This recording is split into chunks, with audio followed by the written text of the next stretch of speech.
নমস্কার, home cook with পুপু চ্যানেলের আরেকটি নতুন ভিডিও সকলকে স্বাগত। আজকে আমি আপনাদের সাথে শেয়ার করতে চলেছি দোকানের মতো আলু ছোলার তরকারি, যেটা ব্রেকফাস্টে বা ডিনারে লুচি, রুটি, পরোটা সব কিছুর সাথে কিন্তু দারুণভাবে যাবে। আর তার জন্য প্রথমে সরষের তেলের মধ্যে হিং দিয়ে তার মধ্যে গোটা জিরে আর একটা শুকনো লঙ্কা ফোড়ন দিয়ে দিলাম। এবার এর মধ্যে দিয়ে দিচ্ছি আগের দিন রাতে ভিজিয়ে রাখা কাঁচা ছোলা।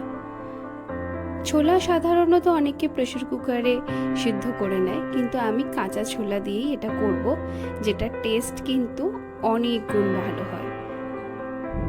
তো কাঁচা ছোলা তেলের মধ্যে দিয়ে 2 থেকে 3 মিনিট নাড়াচাড়া করে নেব।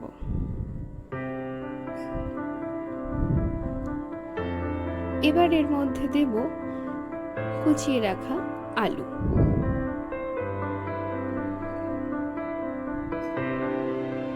এইবার আলু আর ছোলা আরো 2 থেকে 3 মিনিট ভালো করে নাড়াচাড়া করে নিচ্ছি।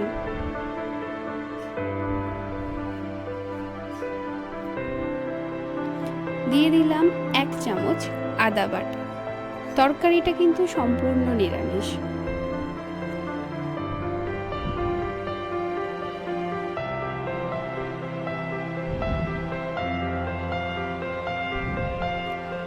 চ্যানেলে যারা নতুন তাদেরকে রিকোয়েস্ট করব, লাইক কমেন্ট অবশ্যই করবেন যদি রেসিপিগুলো ভালো লাগে।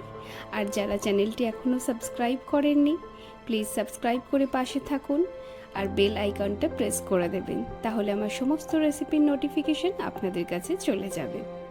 এবার আমি ওপর থেকে দিয়ে দিলাম হলুদ গুঁড়ো, জিরে গুঁড়ো আর লঙ্কা গুঁড়ো। এইবার এগুলো দিয়ে ভালো করে আরও 3 থেকে 4 মিনিট কষিয়ে নেব।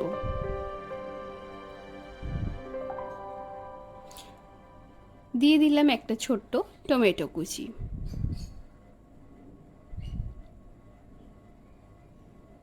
এবার সামান্য পরিমাণ জল দিয়ে একটু নেড়ে চেড়ে ঢাকা দিয়ে এটা কিছুক্ষণের জন্য রান্না করব।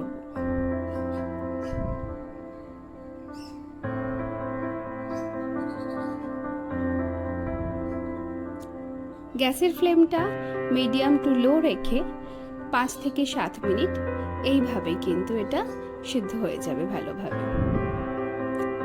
জলটা অনেক শুকিয়ে এসেছে। এইবার এটাকে আবারও একটু নাড়াচাড়া করে উপর থেকে স্বাদ মতো নুন আর চিনি, সাথে দিয়ে দেব একটু গরম মশলা।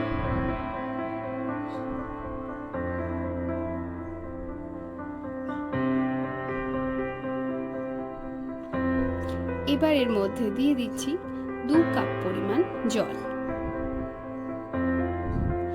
জল দেওয়ার পর এবার এটা হাই ফ্লেমে 5 থেকে 7 মিনিটের জন্য ভালোভাবে ফুটিয়ে নেব। ভালোভাবে এটা ফুটে এসে যখন জলটা কমে যাবে, গ্রেভিটা একদম ঠিক হয়ে যাবে, তখন কিন্তু আমাদের এই তরকারি রেডি হয়ে যাবে। এটা কিন্তু ব্রেকফাস্টেও ভীষণ ভালো যায়, ছুটির দিনে লুচির সাথে বা অন্য সময় ডিনারেও কিন্তু এটা আপনারা অবশ্যই ট্রাই করতে পারেন। রেসিপিটি কেমন লাগলো কমেন্ট করে অবশ্যই জানাবেন। দেখা হচ্ছে নতুন একটা ভিডিও।